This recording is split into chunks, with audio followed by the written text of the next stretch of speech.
One thing that you'll never be able to say here is that you don't know where I stand on an issue, and you know that it's coming from, yes, an opinion based in facts, but still opinion. It's talk radio. I say what's on my mind. You react to it. You respond to it. The phones, the text lines, social media. That's the beauty of what we do. It's one big conversation here on KCMO. And, you know, people know kind of my worldview and how I see things, but that doesn't mean that I bang a drum. I tell you what you want to hear because we might happen to vote the same way. Like, I don't do that. But, you know where I stand.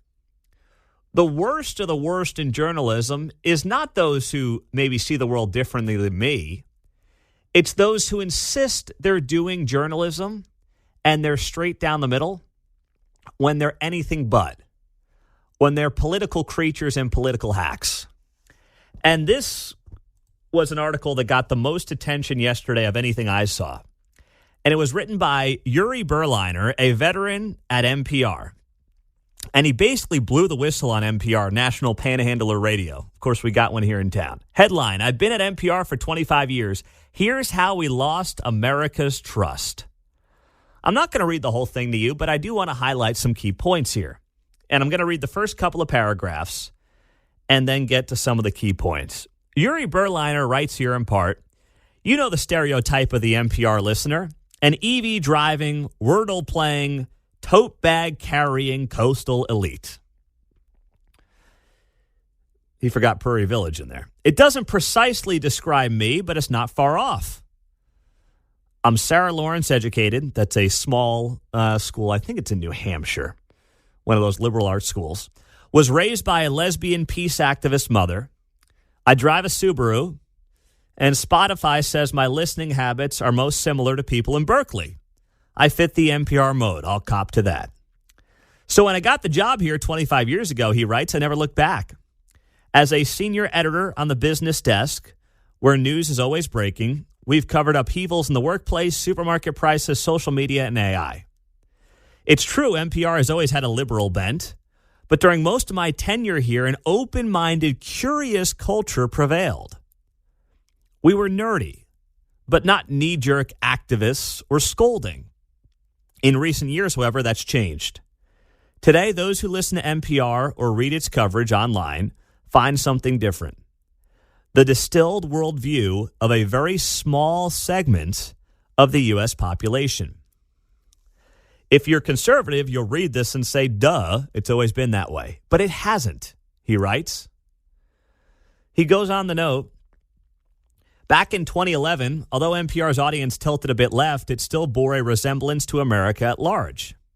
26% of listeners describe themselves as conservative, 23% middle of the road, 37% as liberal.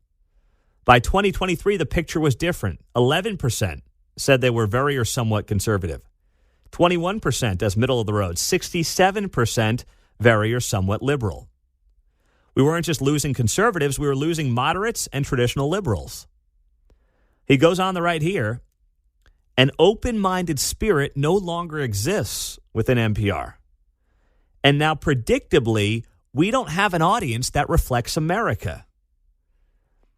He adds that wouldn't be a problem for an openly, for a news outlet serving a niche audience. But for NPR, which purports itself to consider all things, it's devastating both for journalism and its business model.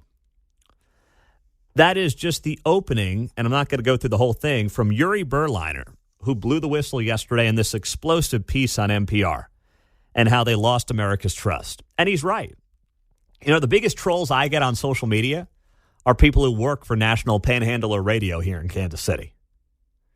I'm like, don't you guys work for a living? Why are you just spending your time trolling me on social media? Don't you have better things to do than just go after me? But apparently the answer is no, because they're not journalists. They can tell you they're journalists, but they're activists, and it's getting worse.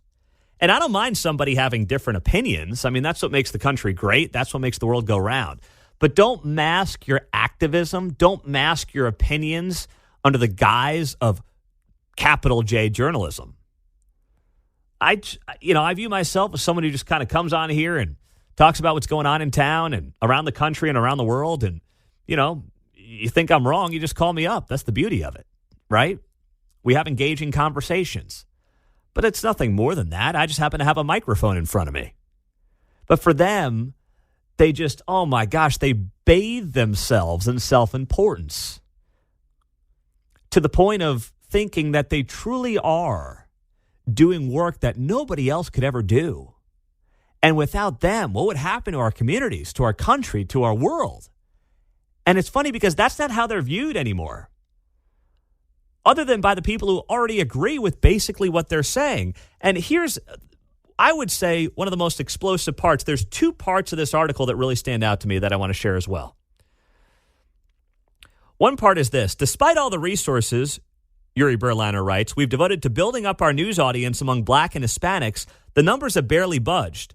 He writes, in 2023, according to our demographic research, 6% of our news audience was Black, far short of the overall U.S. adult population, which is 15% Black.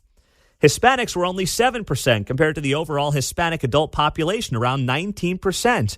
Our news audience does not come close to reflecting America. It's overwhelmingly white and progressive and clustered around coastal cities and college towns. That's exactly right. They have spent a tremendous amount of money to try to insist they're bringing in Black and Hispanic listeners, but all they're doing is catering to their base of white, overeducated, progressive people, OWWs as I call them, overeducated woke whites. In need of tote bags and coffee mugs. And Subarus. Mm-hmm. Yes, good point. And then there was this. He writes, in recent years, I've struggled to answer that question of why NPR is not doing its job like it used to, of just trying to report the news.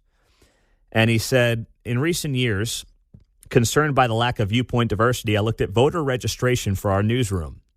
In Washington, D.C., where NPR is headquartered and many of us live, I found 87 registered Democrats working in editorial positions and 0 Republicans. 0. That tells you all you need to know because they don't like diversity. It's a sad state of affairs at National Panhandler Radio. They hate diversity because the most important diversity is diversity of thought, and they have none.